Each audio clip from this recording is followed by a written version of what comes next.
Hi, my name is Sarah from jacksonsjob.com, and today I'm going to share with you how to make white trash candy, otherwise known as white trash snack mix.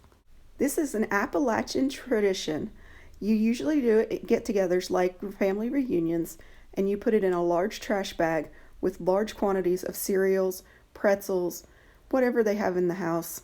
Sometimes they put chocolate in it, sometimes they don't. Let's make a recipe that's suitable for 24 people. You'll find a written recipe and nutrition information in the link below. Start out by melting 12 ounces or 340 grams of almond bark. You'll want to do this at 15-second intervals, stirring in between each time. If you don't have a microwave, you can use the stovetop, stirring constantly until it melts. In a large bowl while that is in the microwave, put in 3 cups of rice cereal, which is 120 grams, 3 cups or 120 grams of corn cereal, 3 cups or 120 grams of oat cereal, and 2 cups or 84 grams of pretzels. Now you can use a combination of anything as long as it equals 11 cups. And finally, if you like, you can add in 2 cups or 84 grams of chocolate. Now traditionally you would have this in before so everything is coated and looks all white. However, if you want a really nice splash of color, I would leave these out until the very end. I'm going to show you what they look like if you make it the old-fashioned way. Now you can stir this with a spoon, you can toss it, or you can use your hand. You can even use a trash bag if you like to do it the old way. Now if you can't find almond bark, you can use white chocolate chip morsels, white chocolate, or even candy melts. The one thing I do want to stress is if you're using the microwave, make a point of doing it in 15-second intervals. It'll look like it's not melted, but once you start stirring it, it will start to melt. The reason why I like to do it in 15-second intervals is because white chocolate and white chocolate compounds are notorious for burning. So take it low and slow so you don't waste ingredients.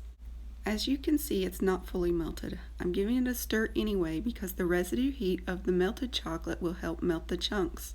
You stir it until you don't see it melting anymore and you pop it back in the microwave for another 15 seconds. Once it gets to the point that it's getting closer to being melted, I recommend taking it down to every 5 seconds just to be sure you don't burn it. Now I'm just going to give it a quick stir until it's very fluid like this.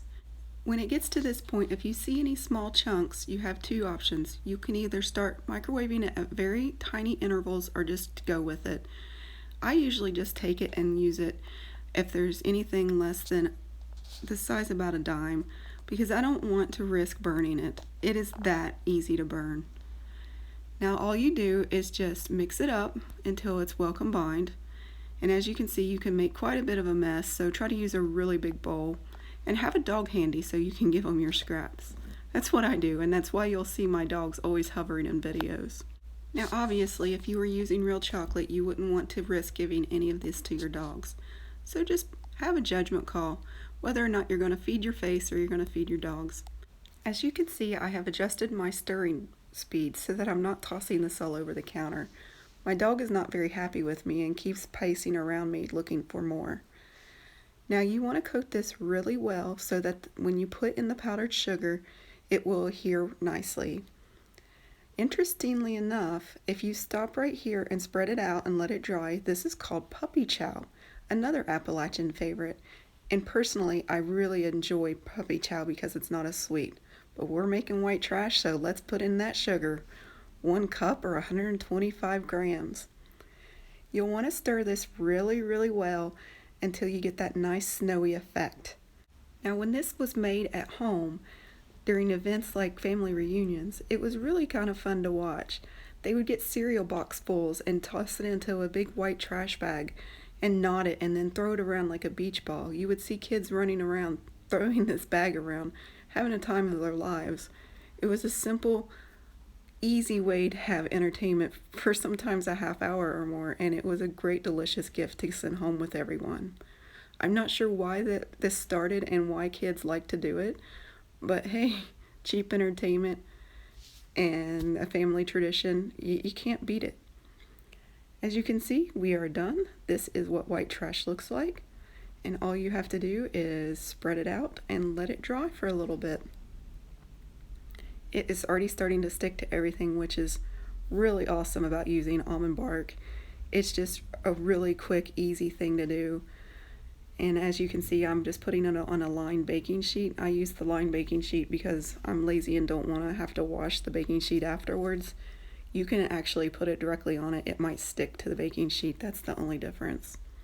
And I just spread it out into a layer and let it cool. Let me show you what it looks like. Isn't this delicious looking? I highly recommend trying the recipe and checking out my website for more. Please, if you like this, be sure to subscribe so you'll see more recipes in the future. Have a great day and enjoy.